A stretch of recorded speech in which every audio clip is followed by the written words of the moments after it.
Okay, next, so this is a continuation of the risks that we were discussing in the previous video lecture. Now, take note also that aside from the external factors that could indicate increased risk for the bank, the auditor should also consider the risks that may arise from within the bank's operations. Now, factors that contribute significantly to operational risks are shown in our table 1-2. Okay, first, we have the need to process high volumes of transactions accurately within a short time. Now, this is almost always met through large-scale use of IT systems. Now, what are the risks that can be arising now from this particular factor? Now, because of the dependence in a large-scale use of IT, so it might result to failure to carry out executed transactions within the required time. Now, causing on the part of the bank the inability to receive or make payments for those transactions. Okay, or it can also result to failure to carry out complex transactions properly. Okay, another is wide-scale misstatement arising from breakdown in internal control. So, for example, a system of the bank becomes affected, let's say, by a glitch, and it could affect the balances of the depositors. So it can happen. And actually, in the Philippines, it actually happened to one of the banks here, okay, wherein the amount being reflected in the app or system are incorrect. Okay, so that could pose a problem for the bank. Another is loss of data arising from systems failure, corruption of data arising from unauthorized interference with the system, and exposure to market risk, so arising from lack of reliable up-to-date information. So all of this risk can arise from wide-scale use of information technology of the bank. So another factor that can increase operational risk is the need to use electronic fund transfers, EFT, or other telecommunication system to transfer ownership of large sums of money. So this can result to exposure to loss arising from payments to incorrect parties through fraud or through error. Okay. The next, the conduct of operations in many locations with the resultant geographic dispersion of transaction processing and internal controls. So operating in a wide geographical area can result to risk that the bank's worldwide exposure by customer and by product may not be adequately aggregated and monitored. So meaning the bank may fail to recognize some of the risks arising from the fact that they are operating in a wide geographical area. It might be, for example, too late before they can respond to this particular risk. So another risk arising from this is that control breakdowns may occur and remain undetected or uncorrected because of the physical separation between management and those who handle the transactions. So another factor is the need to monitor and manage significant exposures that can arise over short time frames. So it could result to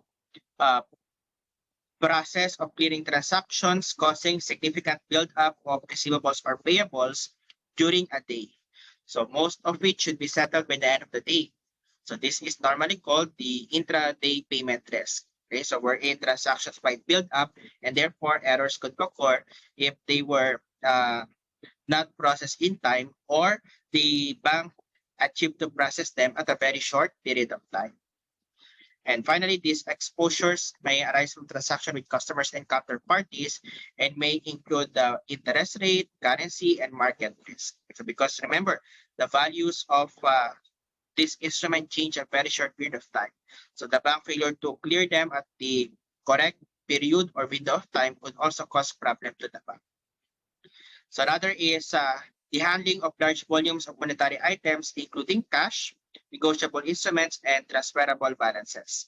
Okay, now it could arise the risk of loss arising from theft and fraud by employees or other parties.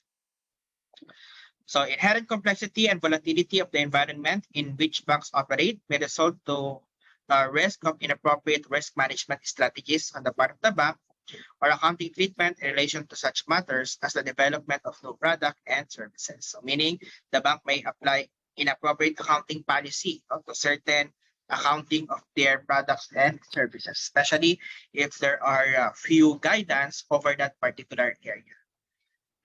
And last one, so operating restrictions may also be imposed as a result of failure to adhere to laws and regulations. So it could result to a need to adhere to different requirements and therefore rest on that operating procedures that comply with regulation in some area or jurisdiction will not meet the requirements of others, especially if the company or the bank now has operations in multiple countries. Okay? So some of this risk, so relate naman sa within the operations of the bank.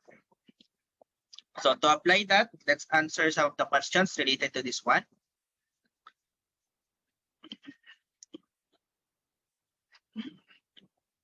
So number 14, so in banking operations, there is a need to process high volume of transactions accurately within a short time.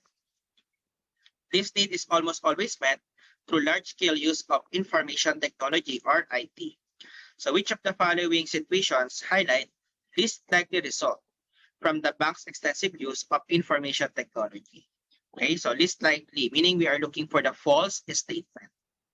So letter A, failure to carry out executed transactions within the required time, causing an inability to receive or make payment for those transactions. So A is a correct statement. So because this can arise out of the bank's use of or large-scale use of information technology. So A is not our answer. Next, letter B. So loss of data arising from system failure. So letter B may also arise from large-scale use of information technology. So letter B is also not our answer. Letter C, corruption of data arising from unauthorized interference with the system. This can also arise through large-scale use of information technology. Okay, so letter D, control breakdowns may occur and remain undetected or uncorrected because of physical separation between management and those handle the transaction. This is our answer. So because letter D arise not because of the bank's use or large-scale use of IT, but because of geographically dispersed location. So number 14, answer is Delta. Next, number 15. So which of the following factors, highlight, contribute to the risk that transactions may significantly build up during the day as a result of inefficient process of the bank for clearing transaction? So letter A, the handling of large volumes of monetary items, including cash, negotiable instrument, and transferable customer balances. So letter A is incorrect, okay? Because letter A contribute to the risk of loss that will arise from theft or fraud by employees or others. So letter B, operating restrictions may be imposed as a result of failure to adhere to laws and regulation. So incorrect. This factor may lead to the need to adhere to different requirements and a risk that operating procedures that comply to one regulation or one jurisdiction may not be applicable to another jurisdiction. Okay, so the correct statement for number 15 is letter C, or the correct risk. So yung keyword natin doon is yung short time frame. So letter D, the need to use EFT or other telecommunication system to transfer ownership or large sum of money. So this factor will lead to the risk of loss arising from payment to incorrect parties due to fraud or to error. So number 15 is the correct risk arising from what we call this clearing problem or intraday payment risk. So number 15, answer is letter C.